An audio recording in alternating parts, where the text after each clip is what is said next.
My next guest needs no introduction. His resume speaks for itself. 744 wins. He's the only coach to win 100 games in 3 different conferences, 2 Final Fours. He's also a fellow Cuban. He's tan. He's rested. Welcome to the show, Coach Al. How are you guys? I'm doing great. I'm happy to have you on. You know, you and I met many years ago when you first took the job at a breakfast, and you told me to read the book, The Score Takes Care of Itself by Bill Walsh. And Yes. that book so I gave it to my management team. It's probably one of the books I've gifted the most. I think I actually have it here in the podcast studio. Talk to me a little bit about, how do you build a winning culture, and what is your leadership style like? Well, first of all, I want to tell your listening audience that I'm writing a book right now, Wow. and it's about teamwork and leadership, and about how you overcome the odds. So wherever I've coached, I was the head coach of Bowling Green State University, George Mason University, and of course the University of Miami. And when you take over a new job, your first objective is to build a winning culture. So what is a winning culture? Well, you have to have the right people on board. Jim Collins, who wrote a great book called Good to Great, he said, get the right people on the bus and then decide where you're going. And that's exactly what I wanted to do. I wanted to hire the right people. I've had some great assistants. And then we had to recruit the right players. And what is the culture? Well, the culture is we want everything to be very positive. All right. I'm not a negative guy. I don't curse at the players. I don't scream and yell at them. I'm very demanding of them, just like I am as a parent of my own sons. But I'm not negative. The second is we want everyone associated with our program to make a total and unconditional commitment to being the best that they can be. All right, to put great passion and love into what you do. And then the third thing is we want everybody to behave in a first-class manner, meaning be a role model in your community. You don't want to be an embarrassment. You don't want to do things that are negative or would bring shame to your organization. So that's basically been our philosophy of build a culture with the right people. That's amazing. You've built a culture in sort of 3 capacities where, smaller school, Bowling Green, then a ton of success at all of them. But, George Mason, and we'll talk a little bit about, that Final Four run. But then you go to the ACC. What are some of those things that just carry over in the kind of player when you go through recruiting? Like you sort of find all those little things. Like, what does that process look like? Well, the first thing, I was very, very fortunate from moving from Bowling Green to George Mason that I had my staff in place. The guys who were with me at Bowling Green, actually, Bill Courtney was with me at Bowling Green, George Mason, and Miami. And he was from the DC area. So when we made the move from Bowling Green to George Mason, the coaches on my staff already knew what I was all about and what we were looking for. Then when we moved to Miami in 2011, again, I kept my entire staff. It wasn't the same staff when I first got to George Mason, but it was the same staff at the end of our run when we won more games than any basketball team in George Mason history. And so we came here with a very clear vision of what the program was going to be about and the kind of players we were going to recruit. That continuity, that consistency, how does that carry over to today with everything going on? You got coaches that, bounce around, and then obviously the transfer portal. How can you keep that today? Well, the challenge right now for college coaches is you're never going to know what your roster is going to be for the next season. Yeah. So during the course of my career, we built from the ground up. We signed some very good freshmen. Then they became sophomores. They were better. And then junior and senior year, they were ready to win at the highest level. So you take a player like Isaiah Wong. When he was a freshman, he was a decent rookie. Sophomore, he moved into the starting lineup. But junior year, he's an all-conference player. And senior year, he's the ACC Player of the Year. That doesn't happen now, because players are bouncing from one school to another because of the portal and how much money they can generate by putting their name in the portal. So for example, there are quite a few college players that are going to play this coming season for their fourth school. It's They've crazy. gone. We had a player who came to Miami as a freshman, then transferred to Louisville, then transferred to UMass, and end up at SMU. So 4 different schools in 5 years, and you have very little continuity in your own program because you're constantly having to replace that guy. And that's the difference now. The portal Yeah. has changed it, and NIL has changed everything. Take me behind the curtain of the NIL. Like, how do you manage a locker room? So you got this kid who can leave literally in the, right after the season's over, gets recruited by another school. How do you manage a locker room? I mean, these kids are making tons of money, in some cases, probably more than the assistant coaches. Well, that's very true. The I'll call them the salaries that kids are getting right now through NIL are exorbitant, Yeah. and no one can blame them. The money's No. out there. There's a capitalistic society, so Yeah. you're happy. But the problem is what's going on, and this happened to me in December. Mhm. I had a high school coach call me and say his player is having a great season, would we want him when he puts his name in the portal in April? And I was like, well, he's already thinking about putting his name in the portal. It's December, and he's going to Yeah. put his name in the portal in April. So he's not really committed to his own school, his own program, the school that has given him a scholarship and maybe some NIL money. He's already planning on leaving. And that's the challenge for college coaches now. You have Yeah. players, come January, February, they're deciding because their agent is putting it in their ear. Look at, I'm shopping you around, and there's at least 5 schools that'll offer you $1 million. That So is if you put your name in the portal, I got a great spot for you. And so he's not totally committed. What I was yeah. telling you earlier about our culture is we want guys who are totally and unconditionally committed to our program. And Yeah. that means physically, mentally, emotionally, and spiritually, you're all in. And spiritually means team spirit, that the Yeah. team comes first. But Yeah. right now, that's really not what players and agents are thinking. The agent especially is thinking, hey, I've got a client, I've got to help him make the most money while he's still in college because he might not be able to make it to the NBA. Yeah. Yeah, it was funny. I saw it yesterday. This year was the fewest draft entries in the NBA in I don't know how many years.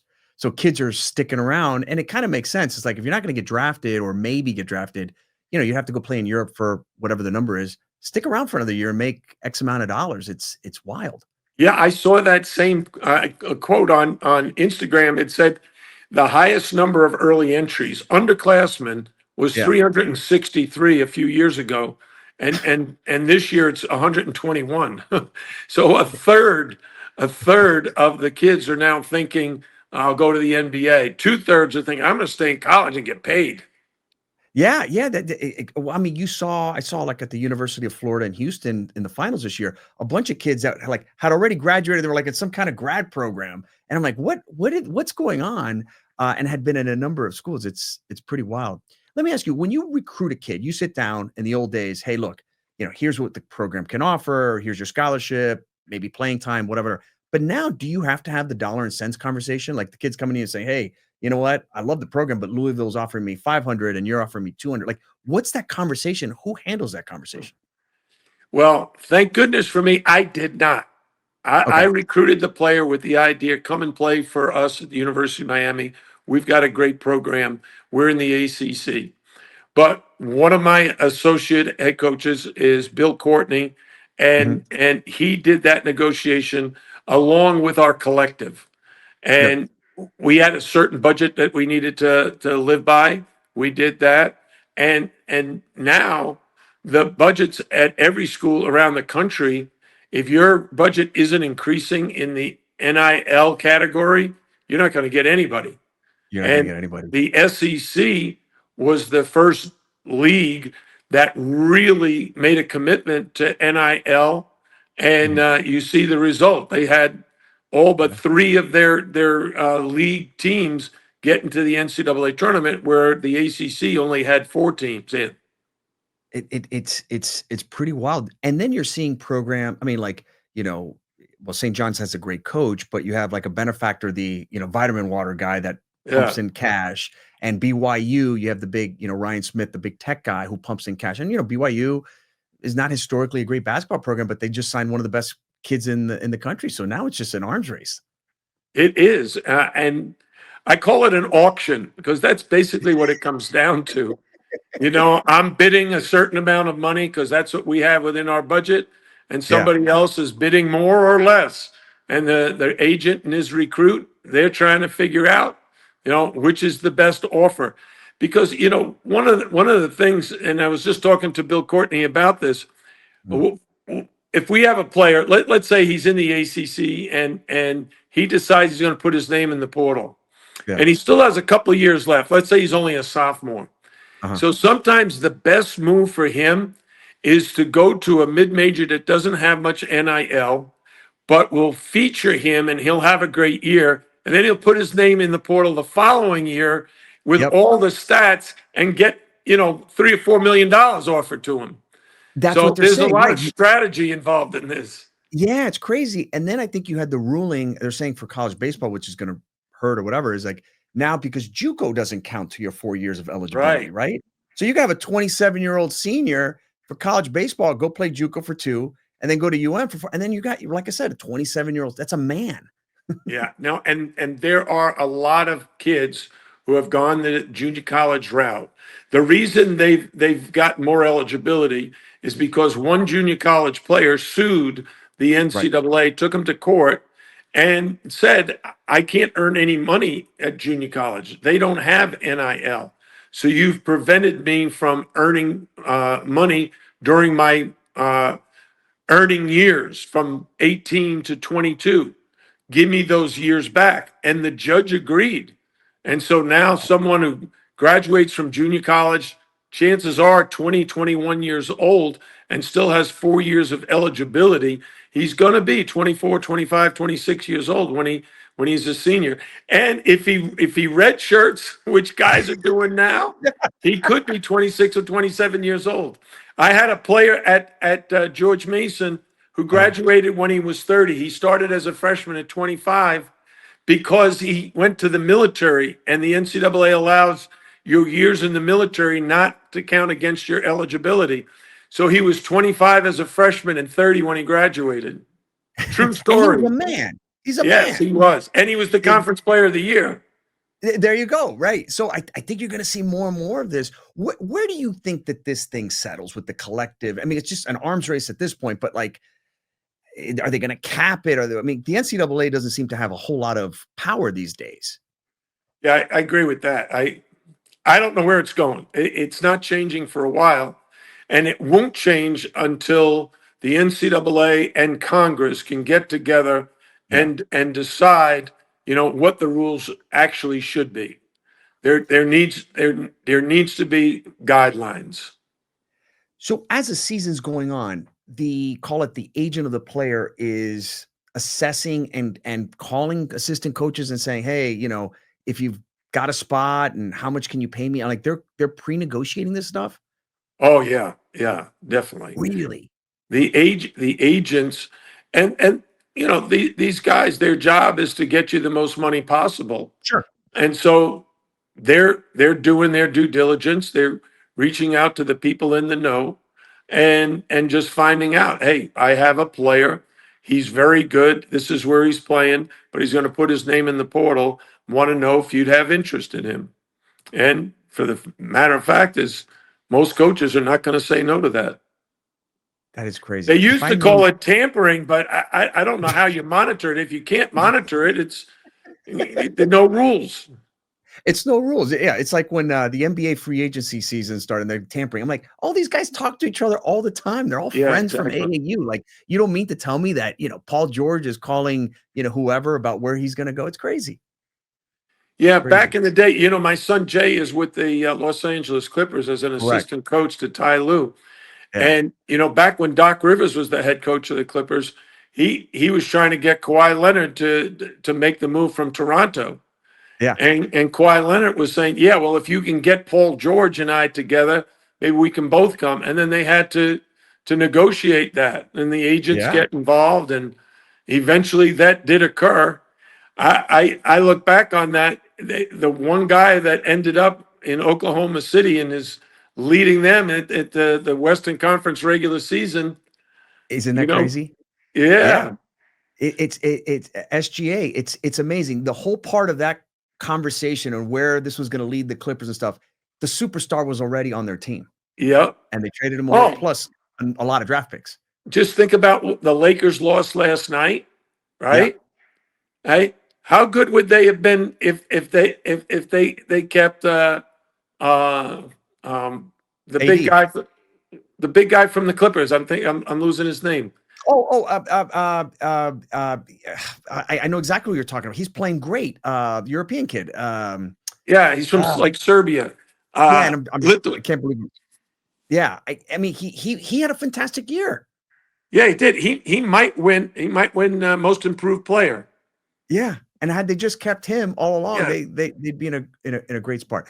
If I could make you czar of college basketball, what would be things that you would institute right away? Well, I think the first thing you have to do is establish rules of how we're going to run this. Are we going to make the players, the student athletes, are we going to make them professional? Are we going Right. to have a collective bargaining agreement? Are we going to use the NBA as our role model and establish a set of rules just like the NBA has? I think one of the most important things would be to be transparent. Yeah. One of the things you can go online and look up almost any NBA player or coach's salaries. In college, when agents are negotiating, I had an agent say to me, "I've already got 5 schools who are willing to pay this kid $1 million." I'm wondering to myself, is that really true, or is he just trying to up the ante? Because there Yeah. was no way for me to know for sure if that was real or not. Yeah. So, it's a real challenge. So the first thing is you got to have some rules. Yeah, I mean, the question is, I think you're right, is does the university do you do away with the student athlete and you make these kids like employees of the university and Right. they share in the bigger deal, which is the TV money, right? That's where the money is going to get crazy for them if they can Well, participate in that that. that's why revenue sharing is now real, and Yeah, so schools are putting, let's say, $20 million aside, 20 million to the university, 20 million to the athletes, and now they have to. Um, the university and the athletic department have to decide who gets what. Does it yeah, all go to football? Is it shared between football and basketball? Is it shared between all the men's sports and all the women's sports? All right. So revenue sharing is a part of the process, but it's not the only thing. NIL is not going away. no, We have two young ladies on our women's basketball team, the Cavender twins, who I think everybody knows about. yeah, They have like 7 different NIL deals, and it's wonderful. They basically do commercials for the yeah, products that they endorse, yeah, and so they have earned every dollar. right, But for the most part, that's not true around the country. For the most part, it's pay for play, yeah, and guys are being paid and not having to work for it other than play basketball or play football. yeah. So, if you don't have rules, if you don't have guidelines, and you don't have transparency, you have the wild, wild west, which is what we have now. Well, and one of the things that breaks my heart is your Zubac. Zubac. There you go, I can't Zubac. believe I couldn't remember. My son works with him. My son deserves a lot of credit for helping Zubac have the year he's had. He works with him every day. Oh my Oh, God, I can't believe I couldn't remember his name. he's gonna be upset with you. Well, on the point of your son, he's a hot assistant coach. If he had the choice and he comes to you and he says, "Dad, do I take a NBA head coaching job or a college? What would you recommend?" Take a head coaching job wherever you can get it. By the No, way, it reminds me, what's the story you told me about Rick Carlisle? Because you were his coach at Virginia, right? Assistant coach, something like that. And that no. you told him to warm up to number 33 with the Celtics. What was the story you told me? Okay. So the long story is I was a head coach at American International College, a Division II school. Uh-huh. Rick was playing at Worcester Academy, and I was recruiting him for Division II because he had no Division I offers. Uh-huh. Then he ended up getting a Division I offer and went to Maine, the University of Maine, not a Yep. basketball powerhouse. Right. I left and became an assistant coach at the University of Virginia. 2 years later, Rick calls me, says, Coach, do you remember me? I said, of course. He said, well, I've put my name, not the transfer portal, but I'm going to transfer and sit out. Yeah. Would Virginia be interested in me? And I talked to our head coach, Terry Holland, and asked him, and we decided to offer Rick. He came. He ended up having 2 great years. His senior year, we made it to the Final Four, and he got drafted by the Boston Celtics. After the next day after the draft, he came into the office and he was upset that he got drafted by the Celtics because he said to me, he said, I wanted to get drafted by a bad team, not the world champions. I have no chance of making that team. And I said, no, you're wrong. It's the opposite. Their first round pick is Michael Young from the Phi Slamma Jamma, the Houston Cougars. Yeah, He's here's your going to Cougars, go right? in and shoot and try to score and show how good he is. Just go in and make friends with Larry Bird and Kevin McHale, and they'll get you on the team. Throw them the ball. And that's what he did, and he's been in the NBA since 1984. That is great, great advice. So did you coach Ralph Sampson then, right? For 4 years. One I of the worked with great Ralph what if. every day after practice for 4 years. What was he like at his prime? Because you got him his prime athletic years. Unfortunately, he had the injuries, but 7'4", muscular, just a total stud. Yeah, no, he'd be considered one of the 50 greatest players of all time if he didn't get hurt. In Yeah, college, he's the 3-time National Player of the Year, which is unheard correct. of. Yeah, And then he was the NBA Rookie of the Year and an NBA All-Star as a rookie. And yeah. then he and Akeem Olajuwon hooked up and took the Houston Rockets to the NBA Finals, lost to the Boston Celtics. But Ralph fell on his back going for a rebound. He got undercut, fell on his back, ruptured 2 discs, never recovered from that fully, and his career was shortened. But he's one of the great guys, great teammate, very team oriented. I think the greatest thing you can say about any player is he was a great teammate. Because, it's one thing to be a great player, but if you're a jerk and no one wants to play with you just because Yeah. you're super talented and can score the ball, that's not really what basketball is all about. It's about winning, and it's about being a great teammate. And Ralph certainly was that. Who were some of your great locker room guys that you coached? Oh, I've had so many. It's hard to just single out one or two. Yeah. I probably, and a good story maybe for our audience is this. We had a player named Kenny Kaji who was on our team when we won the ACC regular season and tournament in Yeah. 2013. But Kenny got upset one day and with me, and he left the court, went into the locker room, and Durant Scott, who was our captain, he followed Kenny into the locker room, and I don't know the exact words, but it was something like, "If you don't get back out there and listen to Coach L, I'm going to kick your butt." It might have been a little more vulgarity in there than what Yeah. I've shared. So Kenny came back out, and it happened to be the day before we played the number one team in the country, Duke. And Kenny came back out. He apologized to me, had a great practice, and the next day he dunked everything on Duke. We beat them by 27 points.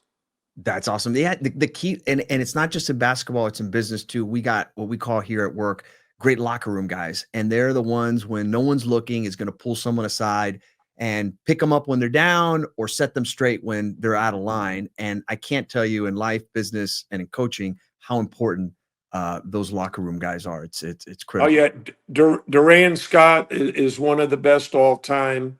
It's funny, but leadership, you can have a very, very different leadership style and still be very effective. Yeah. Our championship team had Julian Gamble, who was a great Yeah. team ambassador. He was great with all his teammates. Shane Larkin was very quiet, but in Yeah. his own way, he was very, very good at calling players over and just talking to them individually. He wasn't vocal. He wasn't a rah-rah guy or anything like that. But he was also a terrific leader. And we've had Angel Rodriguez was a tremendous leader on the Yeah. court and in the locker room. Certain guys that just their personality is someone you want to follow.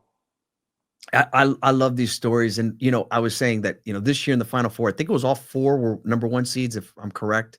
Yes. Um, the thing that sucks is I hope that's not a trend because in 2006 you took George Mason School that not a lot of people knew about to the Final Four. Walk me through what was that like to take them to the Final Four as a true Cinderella team.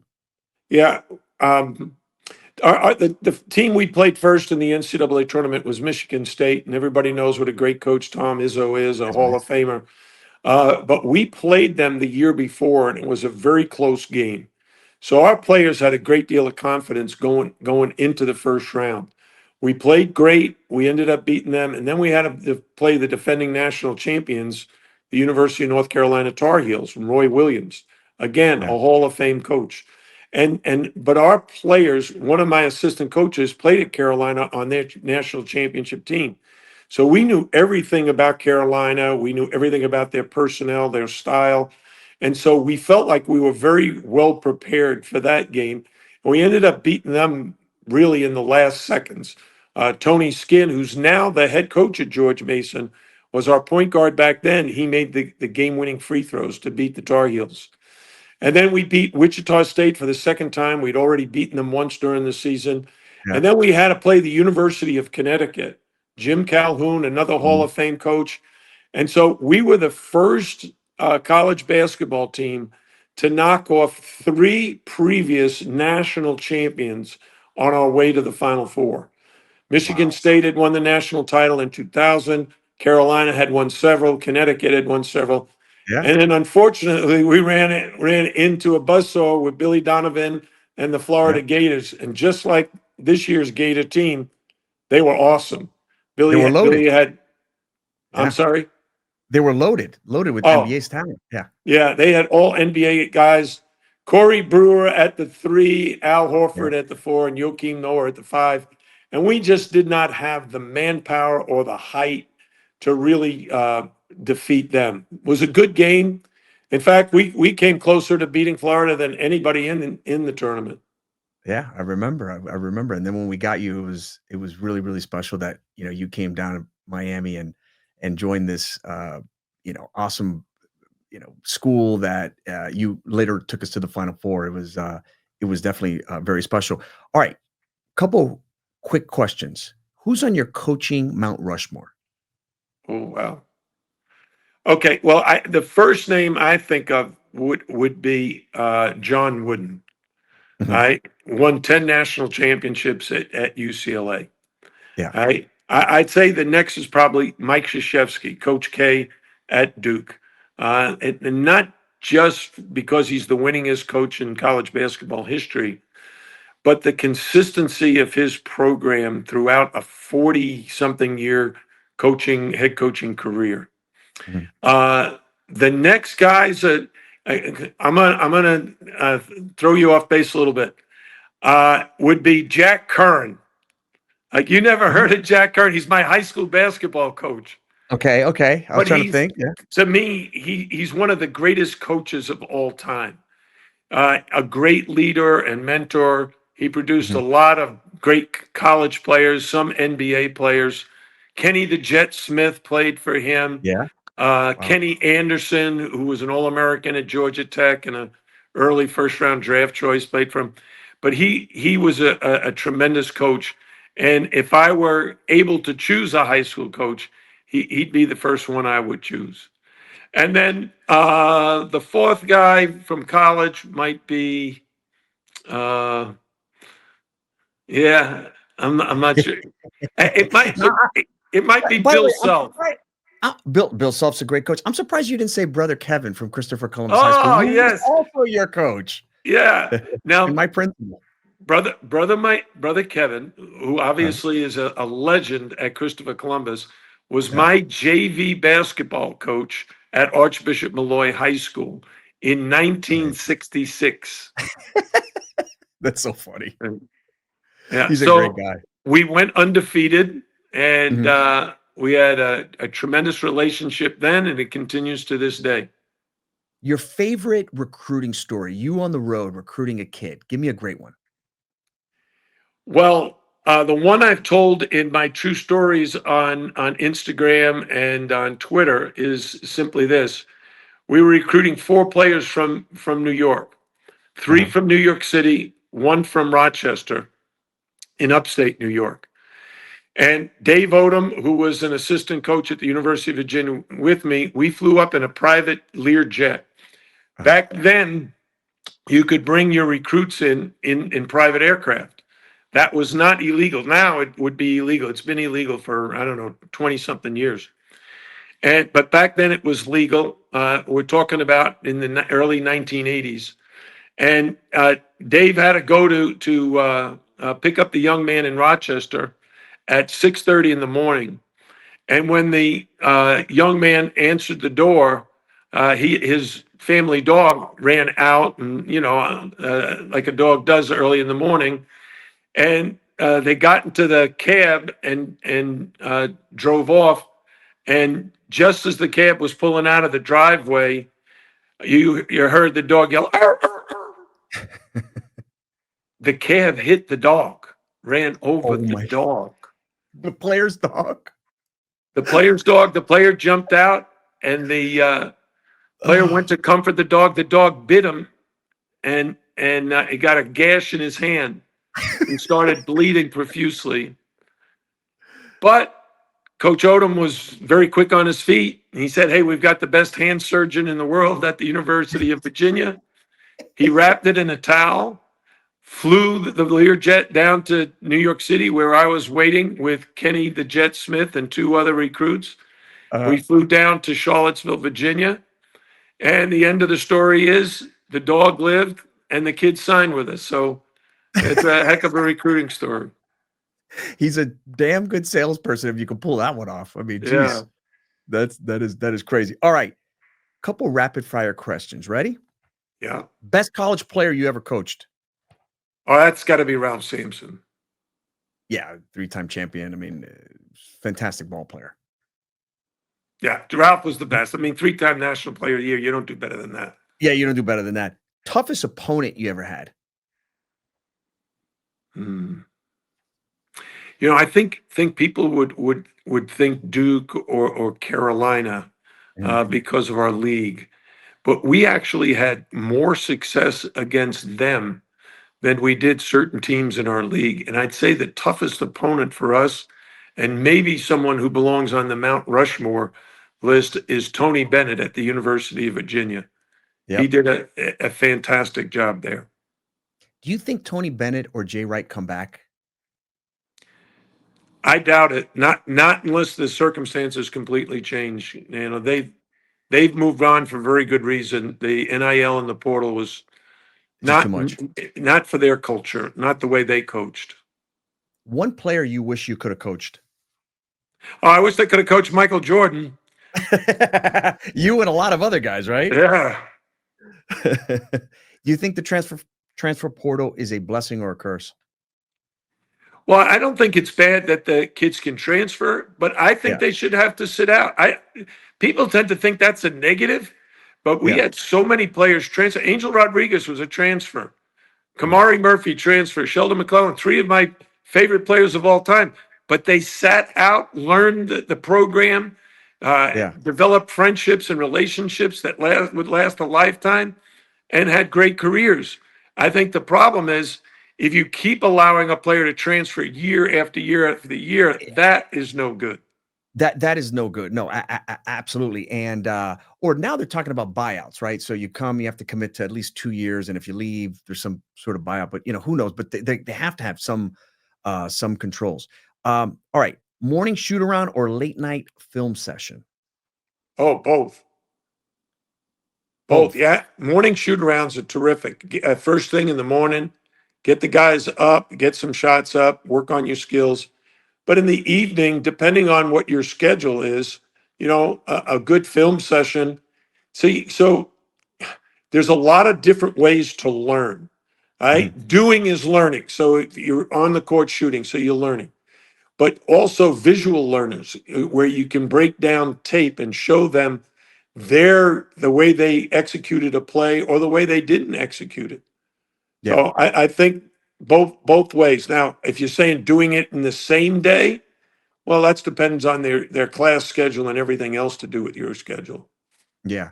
What is your favorite coaching moment? Well, I'd have to say right now, getting to the Final Four at the University of Miami for the first time in school history. That's We had awesome. such a unique team. Tell me the last team you ever heard of where the tallest starter was 6'5.5" and made it to the Final Four. Is that what it was? Wow. Yeah, I knew they weren't a big team, but Norshad yeah. O'Meara, Norshad O'Meara went to the NBA Combine and they measured him at 6'5.5". Jordan Miller 6'4.5". Isaiah Wong 6'3". Nigel Pack 6 feet, and Wooga Poplar 6'4". So 6 foot, Wow. 6'3", 6'4", 6'4.5", 6'5.5". Get to the Final Four. Oh, pretty good Amazing. accomplishment. And what was so great is how excited the University of Miami was about it, our Yeah. administration, our student body, how the Coral Gables community got Yeah. behind it, how the city of Miami got behind it. The Miami Heat were showing highlights of our games on the Jumbotron. Yep. I mean, Pat Riley, Eric Spoelstra, those guys are the best because They're they were best. behind our program. So That's great. very, very unique experience for this community. So it was wonderful. Most underrated skill right now in college basketball. Probably moving without the basketball. I Really? Kids don't develop those kind of skills. They develop their dribbling skills to an unbelievable degree. 3-point shooting, all kinds of offensive skills. But the one skill that Steph Curry has mastered, and so few have done it like he has, is moving without the ball, how to use the Yeah. screen to get open, how to not stand still, how to backdoor when you're overplayed. So many players. It's actually something as a college player I did very well because in high school, my high school coach taught me how to move well without the ball. I love it. I love it. I love it. If you weren't coaching, what would you be doing? Well, I'm doing it now. I'm doing a radio show. It's on this afternoon on Thursdays at 2:30. I'm writing a book. I'm going to become an author. I hope a best-selling author. I'd You love will. to have my book on the New York Times best-selling list. My We're gonna brother help you do it. Bob was an author, and he wrote a dozen books. So I'm kind of following in his footsteps.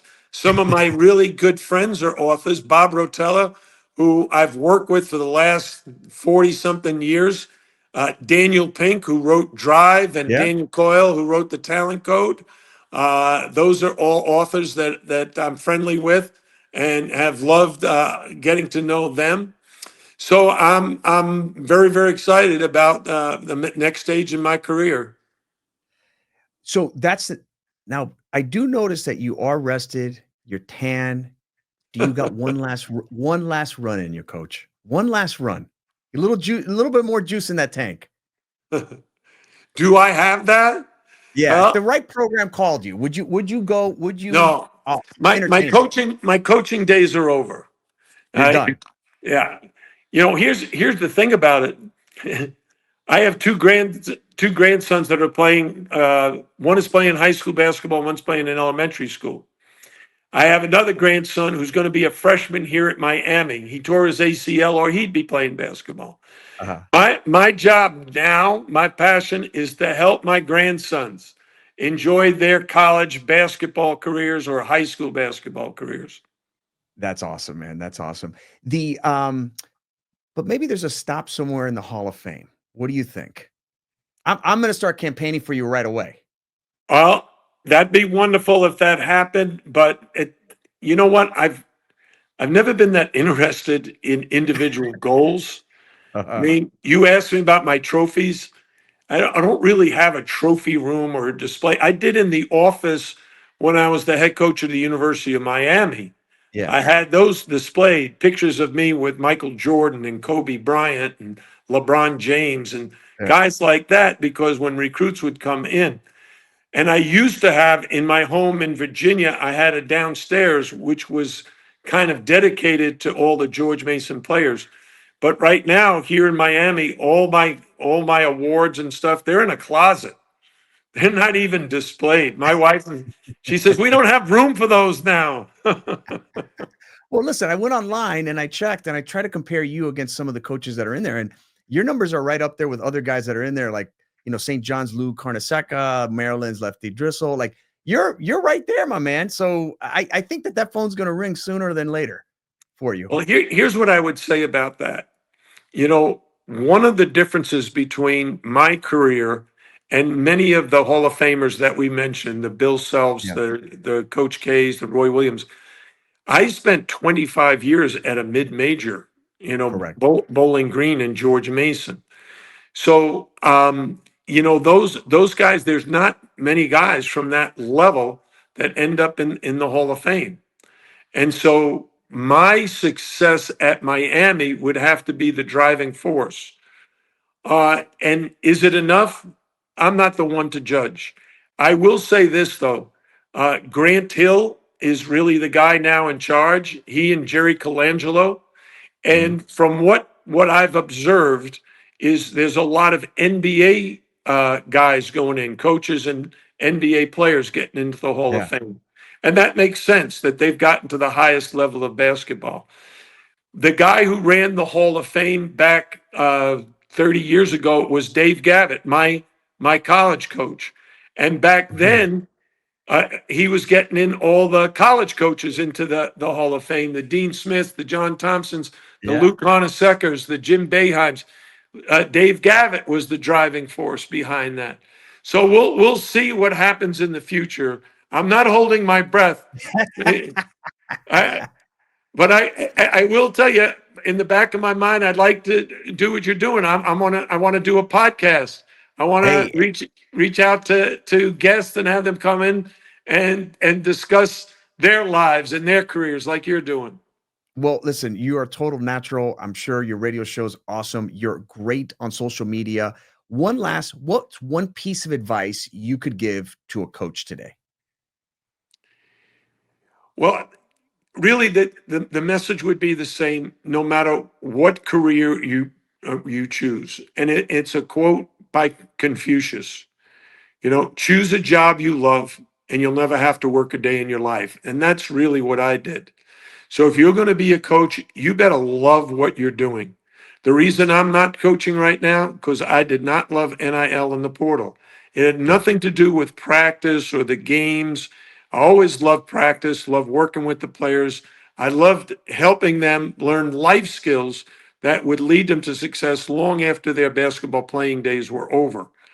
But I wasn't enjoying it. And I would tell any coach or any professional, choose a job you love and then do it to the best of your ability and enjoy every day. There's always going to be ups and downs. There's always going to be challenges, but you got to fight and overcome those every day of your life. Awesome. Coach, thank you so much. Where can people find out about you? And more importantly, when is the book coming out? I need to read this book. Well, the proposal is just getting finished. So what you can do is follow me on Twitter. It's at Canes Coach L. And on Instagram, it's at Jim Larrañaga. Awesome. Thank you so much for your time today. I really appreciate it. We'll have you back on when it's time to promote the book, but I wish you nothing but the best. Hopefully you get that Hall of Fame call soon. I'll be out promoting it and helping you get back in there. But again, thank you so much for your time. Learned so much about you, and thank you for all the winning down here in Miami. My pleasure.